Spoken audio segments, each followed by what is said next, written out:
Армысыңдар, қадірлі ағайын. Бүгін міне біз Қонақбаев Сәрсенбай, ауылдағы аты Жетібай, Жалғасбай ұлының Ақбала мамамыздың отбасына, шаңырағына келіп отырмыз. Биыл міне 2026 жылы Хасан ауылына 70 жыл мерейтойы тойланып жатыр.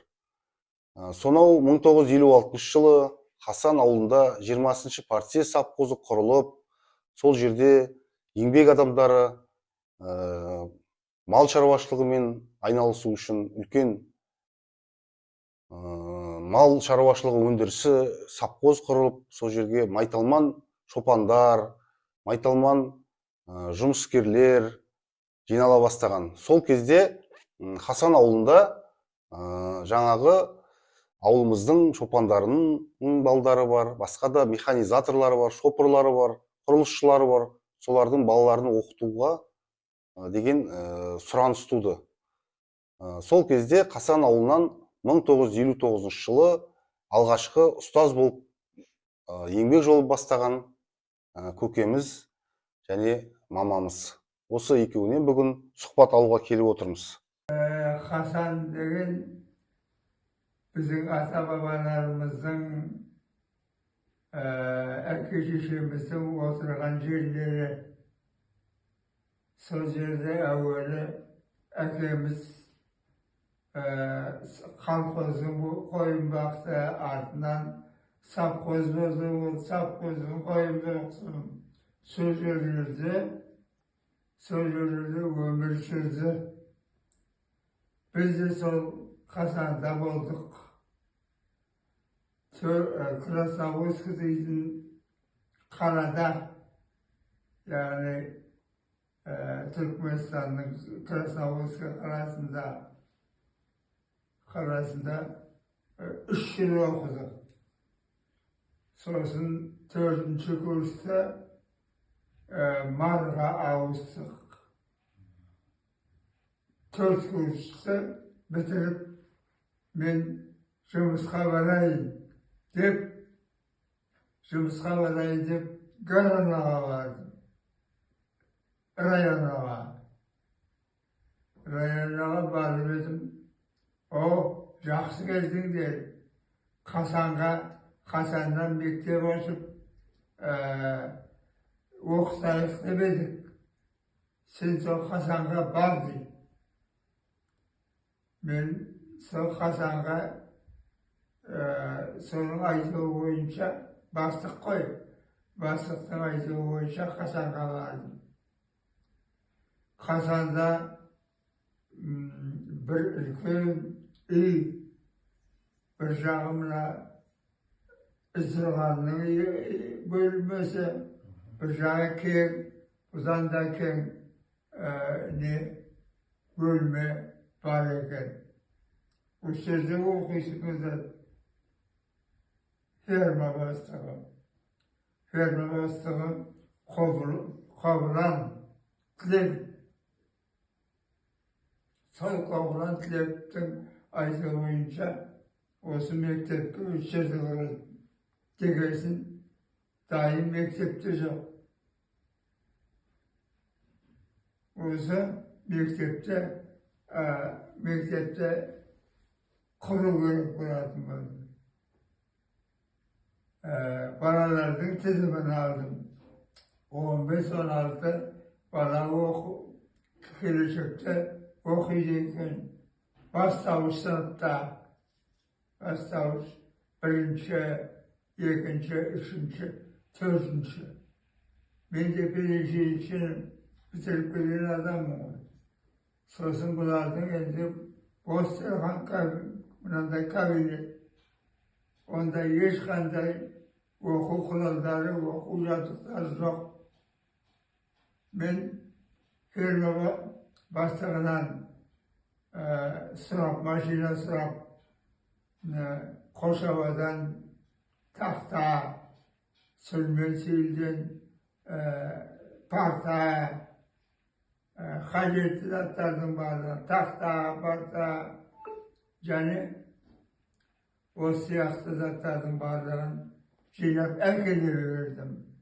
Ол 1959 жылы. Біз ол уақытта 18 жастамыз. Сол балаларды жаңағы мектепте оқытты, парта алдық, жаңа айттым ғой, кітапты алдық, оқулық кітап. Бірінші классқа мысал үшін әліппе керек, екінші классқа ана тіл керек, үшінші классқа сондай құралдардың барлығы керек. Сол құралдарды алды. Міне сол жерде біз 1959-дан 1967 жылға дейін сол жерде жұмыс істедік. Ол балалардың қазір қайда екенін, қай елі бар ма бізде, оны білмеймін. Сол ең алғашқы менің шәкірттерім. Сол шәкірттердің еске алып жатуы өте жақсы. Ал енді ата, мама, сіздерге алғашқы сұрағымды қойсам. Сол алғашқы Қасанға алғаш келген сәттеріңіз есіңізде ме? Көз алдарыңызда не тұр? Сол ауылдың бір көрінісі ең алғашқы келген кездеріңізден бастасақ. Қашан келдіңдер? Сол Қасан деген 1956 жылы 20 партсъезд совхозы болып ашылыпты. Сол уақыттағы біздің сол жерде еңбек еткен уақытымыздағы неміз әлі күнге дейін көз алдымызда өте ыстық. Ол мәңгі есте жүретін дүние ғой.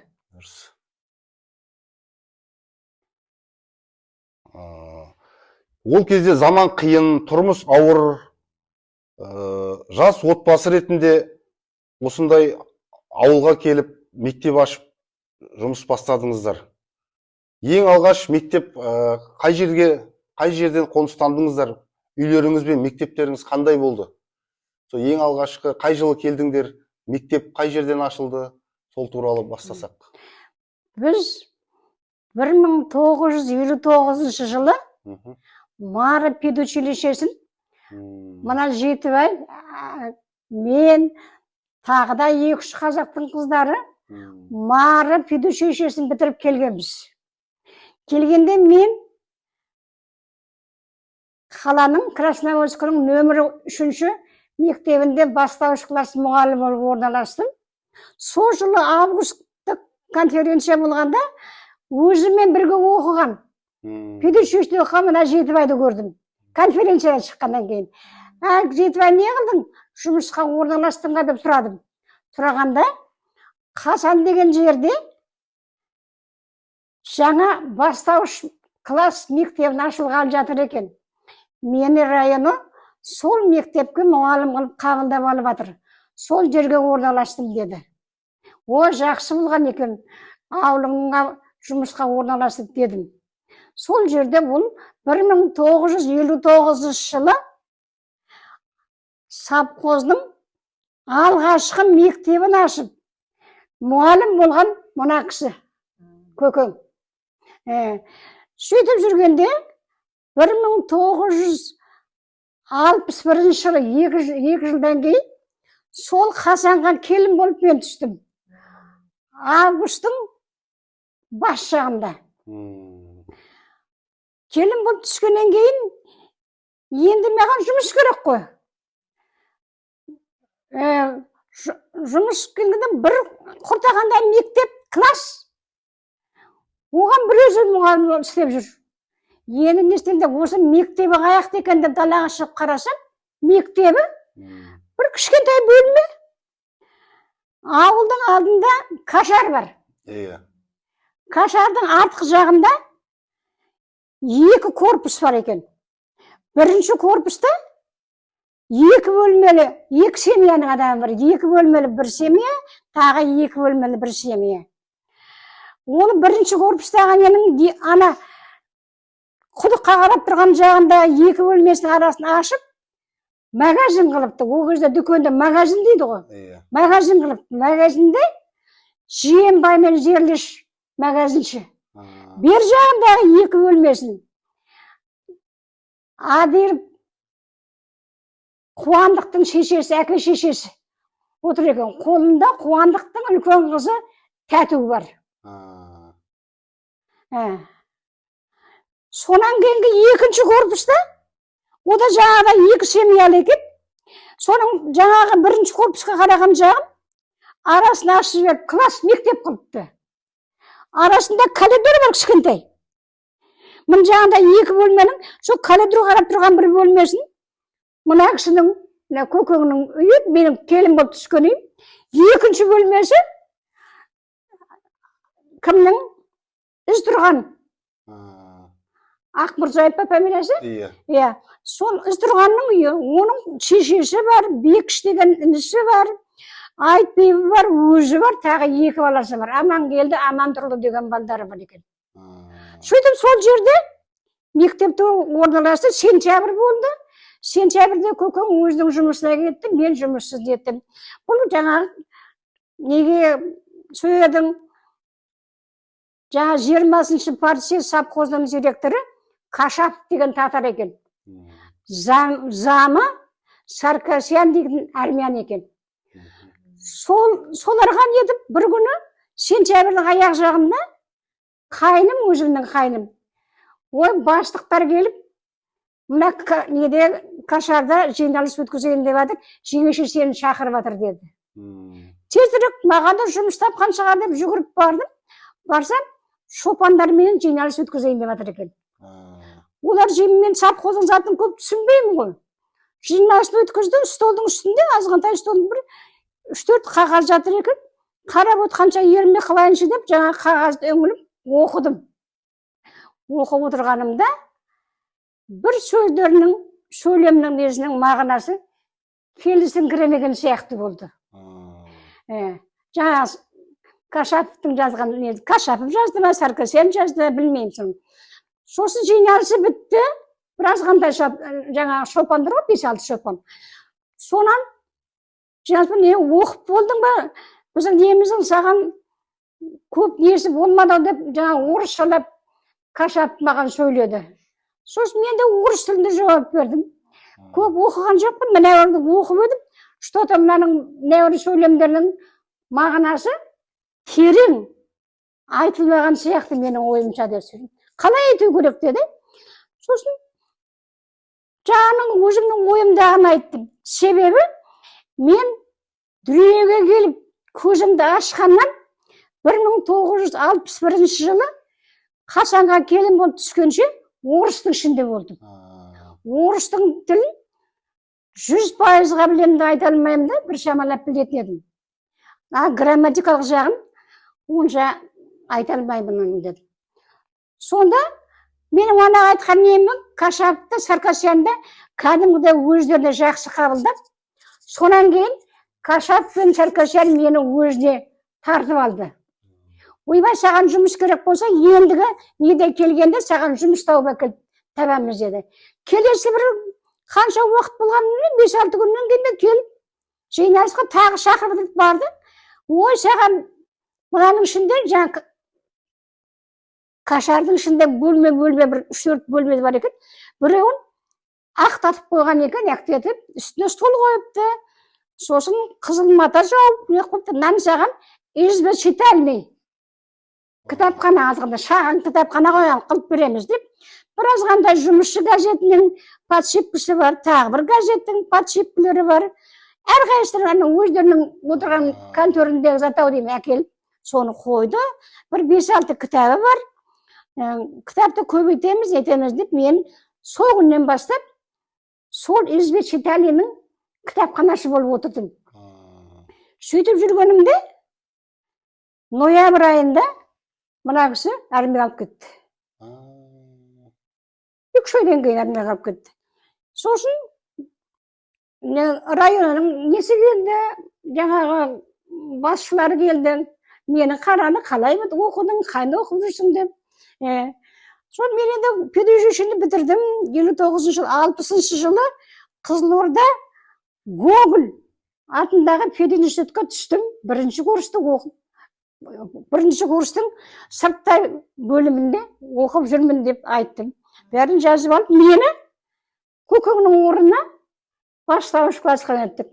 Класс болғанда бір коридордан кіреміз.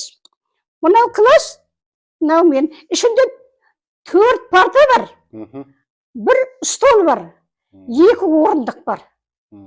Бір жағына бірінші класс отырады, екінші қатарына үшінші класс отырады. Екіншісімен де бірінші қатарына екінші класс отырады, екінші қатарына төртінші класс отырады. Сөйтіп, екі оқыдық. Сонан декабрь айларында мен енді жаңа Кашап пен Саркасиямен қатынасымыз жақсы. Сол уақыттағы Запперма Жақау Алпамыс-аға еді. Онда ол қарындасым саған көмектесеміз, сен не қыламыз деп. Неған үй керек деп, үй сұрап жүрмін ғой. Мына құртақандай бөлменің ішінде. Нағашы енем бар, өз енем бар, 2 қайным бар. Өзім бар, мен жаңа түскен келіншек. Өте қиын уақыт болды мен үшін. Сонан Саркасянға соған айттым. Маған көмектес. Маған бірінші мектеп класс тауып бер. Екіншісі өзіме удобный үй тауып бер. Менің жағдайым болатын емес дедім. Сол жерде кішкентай бөлме жаңағыда. Сөйтіп жүргенімде көп ұзамай Кашап келіп, сен мына былай деп жазып, көп қағаз беріп жазып маған берді. Осыны перепис қайтадан жазып, қол қойып маған бер деді. Маған ет бергенше, маған жазып бергенше, өзің неге деп берсін? Менің подписім болмайды ғой өзіме. Сенің подписің керек қой деді. Сол жерде жазып беріп, Кашапқа беріп жіберді. Соның районаға, Қошабаға қанша бардым, Жаңаға қанша бардым, жаулығым желпілдеп, көрінген мәшіннің құлағына мініп. Маған енді кепкеше түскен келіншек, ана мәшінде кетіп батыр, мына мәшінде кетіп батыр деп, әңгіме қыладау деп те қысылып жүрмін бір жағынан. Сөйтіп жүргенімде, жаңағы стройка жүріп отыр ғой, ана Қашаның несіндегі үйлер ғой, 4 қатар үй. Солар ар жағынан тағы да стройка жүрген деп жатыр. Сосын маған мектеп керек. Үйді қоядыр өлі. Мектеп деп. Сонан жазсам, етсем, менің жіберген қағаздарым бір 5-6 күннен кейін сол күйінде қайтып келеді қағаздарым. Ол уақытта Қошабаның Олжасы Жименей Қарымысып Ереже деген бар. Қарымысып Ереже почта машина айдайды. Мындай қастарған хат нелердің газет журналдары келеді, Сүлменге барады, Сөйлеге барып, аржан Қошабаға барады. Сөйтіп жүргенде жаңағы менің маған жеңіл болды. Қошабаның жаңағы несі Жаманадай фамилиясын дедім, ұмытып қалып отырмын. Сол маған сен мына поштадан жібер, конвертке салып. Көп келмей-ақ қояйын алайын. Деп, солмен жіберем, солмен келді. Бірақ қағазым қайтып келеді. Сол бір кетіп батқанда, бір неге мініп алып, кетіп батқан водовоз ішіп алған машина деймін. Солмен мініп, жаңаға конторына бардым. Маған барған қағазымның бәрі қайтып келеді. Утверждетілген жоқ. Деп, маған қандай утверждение керек маған? Деп едім, оған печат керек деді. Печат қайдан табым? Ол кезде заман деген печат алу, нету деген өте қиын уақыт қой, қатыгез уақыт. Сонан маған жақсы оның өзіңіз қарастырармыз деп мені бір жемчуг деп батқан машинаға мені мінгізіп жіберді. Сонан көп ұзаған жоқ, печат келді. Печатта 20-шы партсъезд совхозының бастауыш класс мұғалімі деп фамилиям атым тұр екен, печат. Енді маған жақсы болды деп печатьты басамын да жіберемін. Көп ұзамай аналардың ответ келіп тұрады.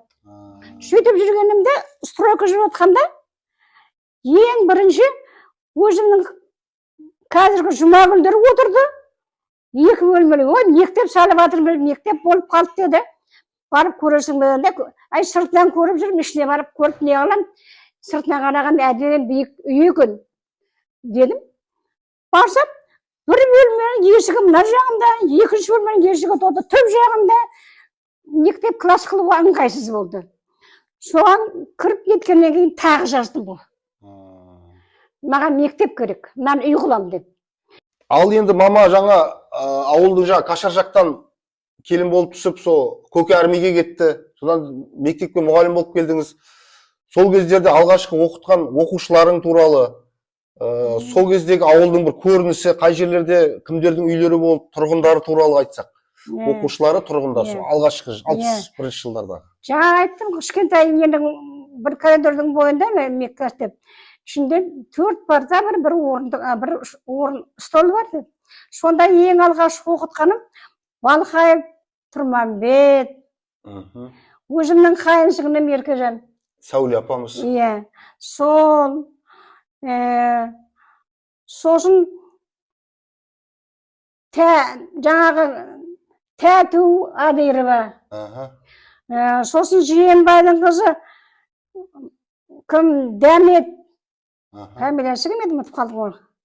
Тұрақова Дәмет, Тұрақов Шәрәпи. Оның сосын мына Айғожаева Зылиқа.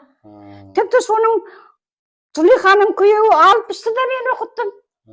Әлекей. Солар болды. Көп тағы ауызыма түспей тұр. Таңатарова болды ма? Таңатарова. Таңатаров, иә, жаңағы. Ораш. Қамаш. Тағы солар. Көп енді олардың 5-6-ын оқыттым сол үйдің баласының. Жаңа Таңатаровтардың. Сосын соның Иса ғой, Таңатаров Иса. Соның бір ағалары ма бірдемелер көшіп келіп, солардың да балдарын оқыттым, Әліпбай дегендер. Әнекей. Оларды да оқыттым. Сосын мына Шөкейдің қызы Танияны да мен оқыттым. Тілепов Бектеміс, Тілепов Тоқтамыс дегендер. Жаңағы Айғожаева Зылиқаны айтып едім. Солар көп аузыма түспей отыр.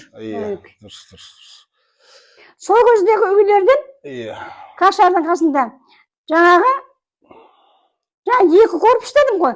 Соның бұл аяғында жаңағы Бауы Қуаныштың үйі бар. Жаңағы жерде үйде әке шешесі тұрды ғой. Өзі бұл аяқта. Сосын да беріш қайнағаларымыздың үйлері болды. Ана үйдің арт жағында жаңа Жиенбайдың үйі болды. Жібек кемпірдің үйі болды, Шеркеш. Жазық деген әйелдің үйі болды. Көрпе Исабектің үйі болды. Сосын тағы да үйде. Көп онша көп болған жоқ. Енді құдық жақта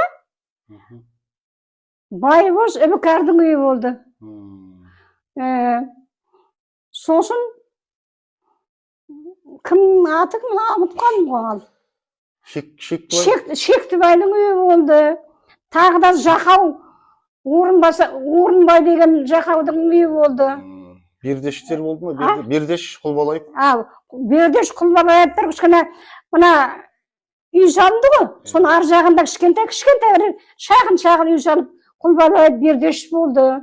Оның да қарындасын оқытты мен Құлбалаева дегенде. Көп адам болды сол жерде. Бірақ арттан үй көбейді. Алғашқы сол отырған уақыттарда маған қатты қиналып, не істерімді білмей, оқып отырған нелерімді мына парта жоқ. Алайын десем, барайын десем жүре алмаймын, бір өзімін.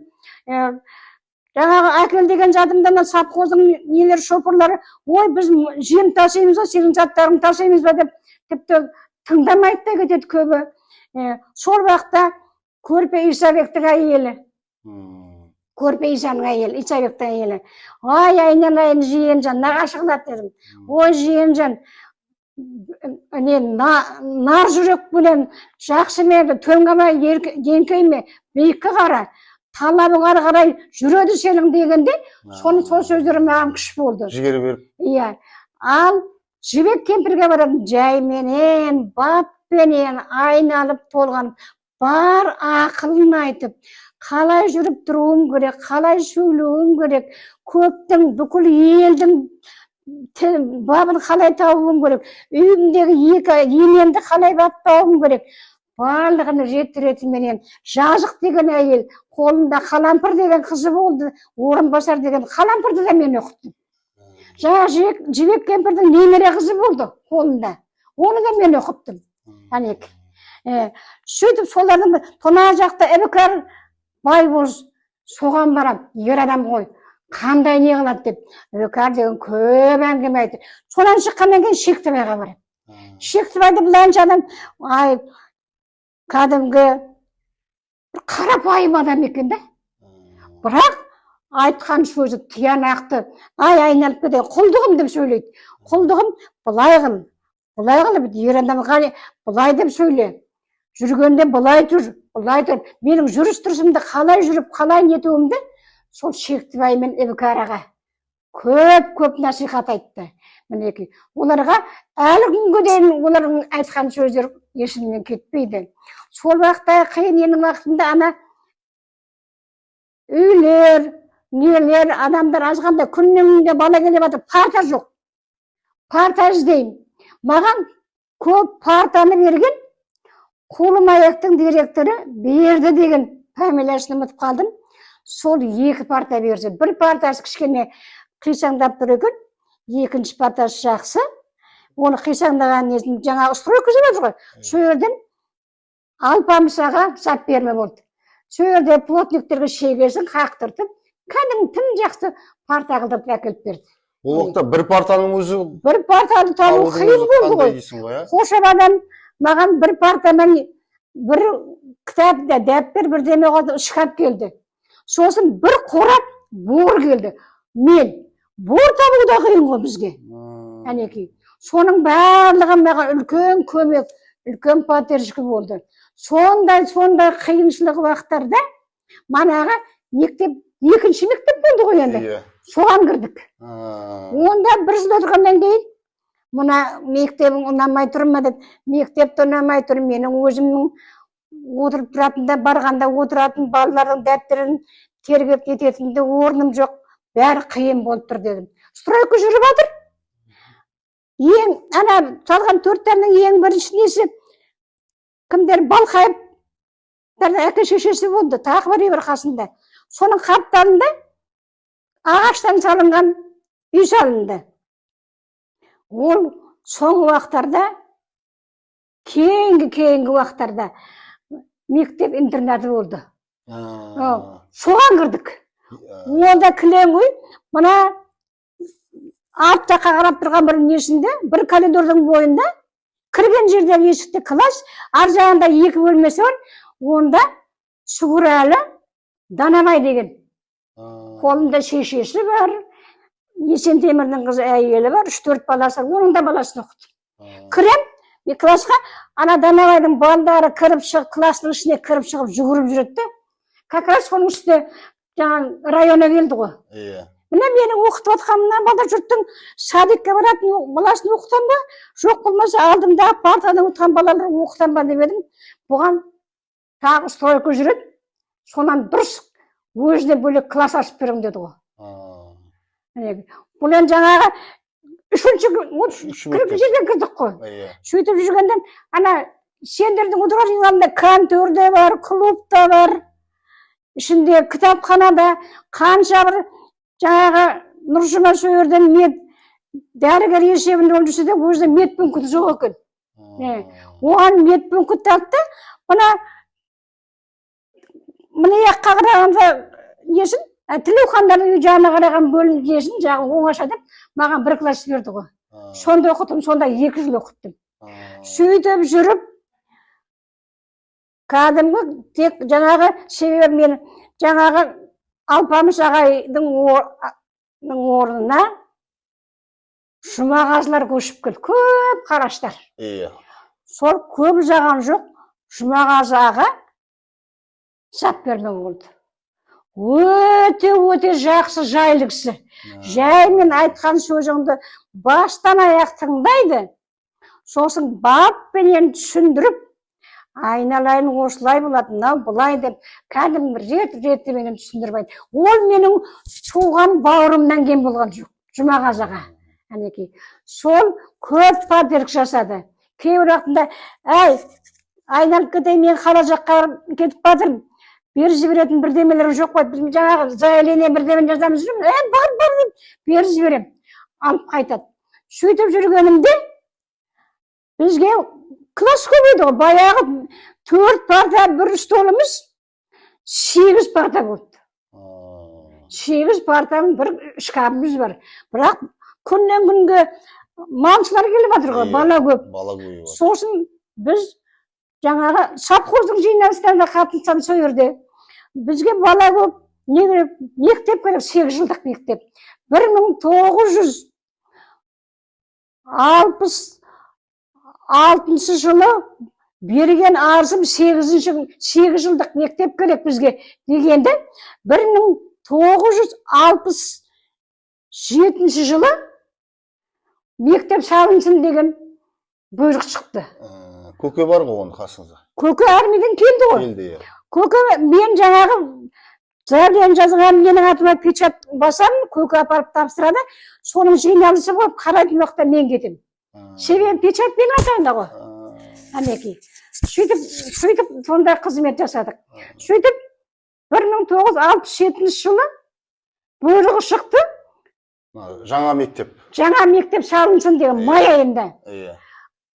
Августта келіп, ұмытпаймын, августте соның қазығын қақтық. Мына жерден мектеп салдар деп. Жаңағы қазық қағып осы жерден мектеп әлі фундаменті құрылған жоқ. Иә, новый мектебіне. Сол жерден мектеп салынатын болды. Сөйтіп жақсы болды да, көңілімізді бірлеп, көке де қуанып, мен де қуанып, кәдімгі үлкен бір жұмыс бітіріп жатқанда, жаңағы неден районадан адамдар келді бізге. Жаңағы Ақтасқа 8 жылдық мектепке бала сыймайатыр, Ақтаста 10 жылдық мектеп ашылайын деп жатыр деді. Ашылса бізде де 8 жылдық мектеп ашылайын деп жатыр дедім ғой. Мынау әлі қазығы жаңаға қалған деді. Соның сөздің қысқасында сентябрь айында көкені Ақтасқа қазақ тілі әдебиетінен сабақ беретін мұғалім алып кетті. Партияның уақыты дейсің бұл кез. Иә. Партия айтты бітті. Иә. Соған кетті. Сосын мен қалдым. Класс жаңағы неде? Мектепте. Мені де 1.90 оқыттым. 1.90 ноябрьдегі каникулда маған не келді? Сен Ақтаста мұғалім болып кетесің деген қағаз келді. Мынадан шығасың деп. Менің орнына кім еді? Сенің орнына мұғалім дайындап қойдық, мұғалім келеді деді. Мен сол ноябрьде 1.90-ды бітіргеннен кейін каникул ғой бір аптамен 10 шақты күн. Сонда 5-6 күннен кейін Ақтасқа кетіп қалдым. Енді осы ауылда бұрынғы жүрген кездерде құрдастарыңыз болып бір қызықты, бір жүрек тебірентетін бір оқиғалар есіңізде ма бір? Құрдас құрбы деген сияқты. Кімдер құрдастарың кімдер еді? Құрдас болғанда құрдасым көп. Иса ала құрдасым. Құлбай құрдасым. Бердекеш құрдасым. Көбейді ғой. Құрдастар көп. Ұмытып қалдым әй. Иса Құлбай қайыншығымды алып қашып келіп, жүптіктей болып күйеу бала болып шыға келді ғой. Ол кезде жаспыз. Кәдімгі жағаласып келіп, алысып келіп ойлаймыз, күйеу армия кеткен адам әйелмін деп ойламаймын. Себебі жүрегің ішің ақ болса болады ғой деп. Жаңа киіз басады. Қарпығанда, ай мында кел деп шақырады мені. Соны ненің әлегі десейші, жүгіріп барам, мені қарпып ома қасып күліп жығыламын үстіне. Кеймейміз ай. Тарқылдап күліп сол киіздің арасынан шығып атам. Тіпті Исабала да, Құлбай да бердеке шуастау. Көп сөйлемейді, бірақ сөйлеген сөзін кәдімгі дұрыс нақтылап айтады да, жағаласып ойнамайды бердекеш. Анау тағы көп мызыңдар көп, жағаласып ойнаймыз, кек тұтпаймыз. Водовоздың ана бушкісінің ішінде кеттік дейді. Ол Исабала ана келіншенің аты кім еді? Дүңке мамамыз. Дүңкені алып қашты ғой. Иә. Алып қашқан кенің ішінде Құдай кімдер барамыз ай. Қарайған адам бар біз, жас келіншектер. Водовоздың ішіндеміз. Бөшкенің ішінде. Бөшкенің ішінде, бөшкен ішіне түйенің жабуын ба төшедік. Соның ішінде, ой, өлеңді айтып кетіп бардым, лепеске кетіп бардымыз. Алып қашып. Бөшкен ана ашылғасында дауа кетіп тұрады ғой. Бір жерге тоқтады, бұналар құтырып бірдеме шейін деп тұрған жоқ екен. Дейміз жаңа тарқылдап күлеміз. Бір уақытта тас еткізіп есіктен мені бөшкені жауып келіп жіберді ғой. Қап-қара кіненің ішінде, оның үстіне қаптан дүрсілдетіп айтып, домаланып келіп 4-5 әйеліміз. Қашта бар ау деймін ішінде. Көп адамбыз, кілең өзіміздің қатарымыз. Сонда кеймейміз, бір не қылып, темір бөшкі ішінде домалап жүрміз. Бір жерге тоқтап тұрды ғой. Сондай қызық керемет уақыт еді ғой. Дұрыс. Ашуланбаймыз, кеймейміз. Ал бүгін біз міне Сәрсенбай дейді шын аты. Біздерде Жетібай көке дейміз. Сол көкеміздің шаңырағына келіп жатырмыз. Бұлар енді ар жағы Қонақбайдан тараған, Қонақбайдан Жалғаспайдан 3 жыл тарайды. Ізберген, Жетібай, Елубай. Елубай менің әкем, Жетібай жаңа көрген көкеміз. Ізбергенде Ақтаста тұрып мұғалім болды. Одан кіші қарындасы Сәуле апамыз, ол да ұстаз болған, мұғалім болған Ақтаста. Енді мына мамамыз Ақбала Қонарбай қызы, Қырымқұлдың қызы. Ол да осы 17-18 жасынан бастап сол мұғалімдік саланы таңдап, кешегі зейнетке шыққанша сол мұғалімдік жұмысты, ұстаздықты жасаған. Осы жерден келіп үлкендердің естеліктерін тыңдап, баталарын алып жатырмыз. Баршамызға той оң болсын, Хасан ауылынан өсіп өнген ұрпақтары тек биіктерден көріне берсін, тойымыз той боласын. Рахмет баршаңызға. Сіздерге де көп рахмет, мама. Деніңіз сау болып, тек алдыңызда аман есен жүріңіз.